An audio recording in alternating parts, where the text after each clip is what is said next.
Hi, I'm Madison Kelly.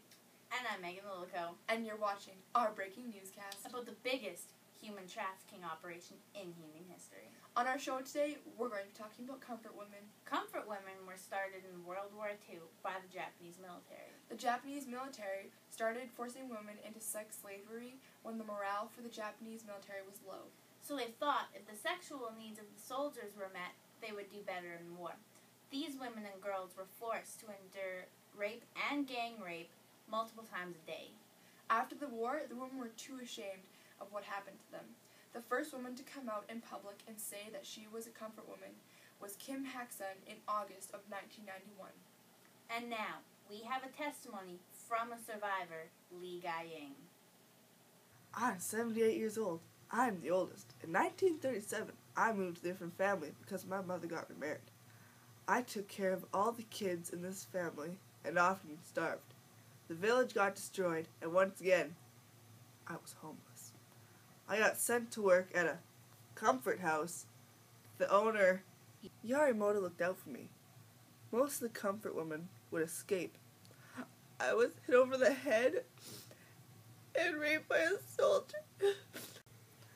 Another time, I was gang raped. They also stabbed me in the back. I still have the scars. I was raped 6 to 7 times a day.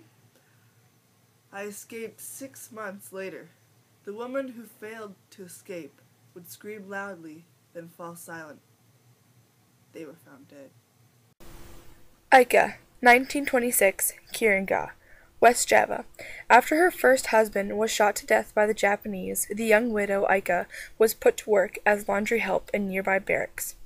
Next, she was locked up and raped and battered almost daily for 3 years by the barracks commander and other servicemen.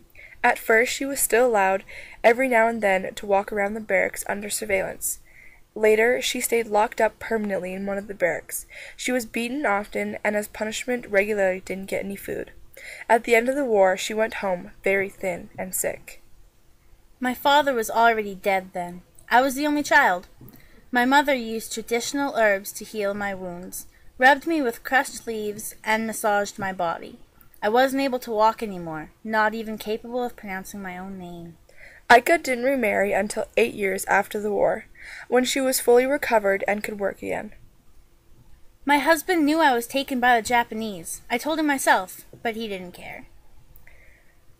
The marriage ended in divorce after a few years, as did her next 10 marriages. She was never able to bear children.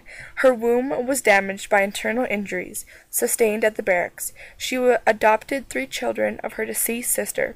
They, in turn, helped her in her old age. Though she still consistently labors as a farm worker, she is at peace with her existence, but the rapes still continue to haunt her. It hurt so much. It was as if heaven crashed onto earth. My body can't forget it.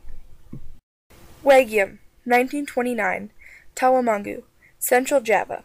Wagiam was taken from her village and forced for 3 months into prostitution at a barrack. Every day she had to apply makeup with powder and lipstick, just like the other woman. At night, soldiers took her to their rooms in their barracks complex. I was grabbed and kissed and such. I was afraid they would kill me, but also that I would get pregnant.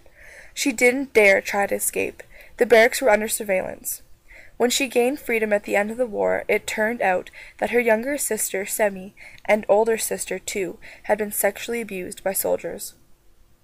I've always warned my daughters to be careful and not to go along with strangers, because otherwise they would get raped. Mastia, 1927, Sumdang, West Java. Mastia was taken from her home by soldiers along with 15 other girls and transported to barracks in Kimahai. While the others were forced into prostitution, a Japanese captain picked her from the group and commandeered her as his private comfort woman. For half a year she lived as a forced concubine in his quarters, an Indonesian military aide standing guard at her door. When the captain was reassigned, she had to accompany him. This way she stayed in several barracks through the end of the war. After returning home, she went through a religious cleansing ceremony to wash away the sin. People, nevertheless, continued to call me a Japanese hand-me-down. That made me very sad. I still think about it often. She has been married 4 times. I was very much in love, but after a few years the marriages often failed because we didn't like each other all that much anymore after all. With the last man, I was married for 25 years, but he took on another woman because I couldn't have any children. Since her husband's death, she lives by herself and still works in the rice fields.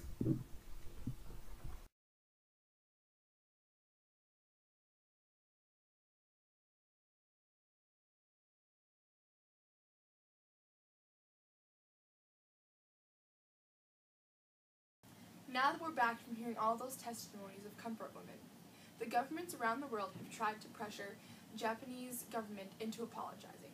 This includes USA, Netherlands, Canada, European Parliament, UK, Taiwan, South Korea, and 8 city councils within Japan. The butterfly has become the official symbol of the comfort women. They also have weekly Wednesday demonstrations in front of the Japanese embassy in the Republic of Korea. Many people, not just the comfort women, attend these demonstrations, schools and foreigners, to try and help make a difference. However, nowadays, these awful crimes are still being committed against women. The Democratic Republic of Congo to Colombia, from Sierra Leone to the Solomon Islands, women continue to suffer from deliberate, systematic rape and assault in war and conflict. The Japanese government still hasn't apologized and will not own up to having anything to do with the comfort women in Japan. But you too can help out with the cause. You can send in a butterfly to help them support. You can go online and send an email. You can go to your parliament and send in a letter. Thank you for watching. I'm Madison Kelly. And I'm Megan Lolico. And you're watching our Breaking Newscast. I don't like it here. I'm raped all the time, 10 to 20 times a day, 40 to 50 times on Sunday. Soldiers have to buy tickets, then they get to choose what girl they want. With their ticket, they get a condom, but most don't use them. Pretty girls get the front of the house. Men can stay all night with them. The ugly girls get the back of the house. There's a plan to escape, but I'm afraid to get caught. They kill those girls.